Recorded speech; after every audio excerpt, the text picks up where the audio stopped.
नाज़रीन आपको बताएं, पाक PWD के मुलाजमीन का श्रीनगर हाईवे बंद करके एहतजाज।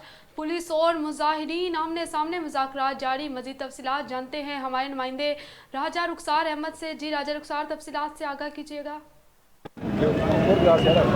जी मैं इस समय मौजूद हूँ श्रीनगर हाईवे में G9 के सामने। ये मेन स्टॉप है G9 का और मेरे हक़ में मुज़ाहिरीन की एक बड़ी तादाद देख सकते हैं। ये मुज़ाहिरीन है PWD को, जिन्हें जो है गुज़श्ता चंद रोज़ पहले एक नोटिफिकेशन के जरिए फारग कर दिया गया है और इनका हुकूमत की तरफ से यह कहा जा रहा है कि इनको प्राइवेटाइज़ किया जा रहा है। ये मुज़ाहिरीन यहाँ पे तकरीबन आज सुबह से मौजूद हैं। अगर बात की जाए डी चौक की तो वो भी चारों अतराफ से सील है और जितना भी मतलब रेड जोन का एरिया है वो सारा सील है और दीगर जो है आगे 1 किलोमीटर है वहाँ पे भी कंटेनर लगा दिए गए। अभी यहाँ पे जितने भी ये मुज़ाहिरीन मौजूद हैं ये कह रहे हैं कि हमारे किसी किस्म के कोई मुज़ाकरात नहीं हुए हुकूमत से, ना ही हम किसी किस्म के कोई मुज़ाकरात करने के दर पे हैं। हमारे सिर्फ एक ही मुतालबा है कि हमें जो है दोबारा से हमारी बहाली की जाए और वरना हम जो है डी चक का एहतजाज करेंगे। जी बहुत शुक्रिया राजा रुखसार, तफसीलात से आगाह करने के लिए। बढ़ते हैं मामूल की खबरों की जानिब।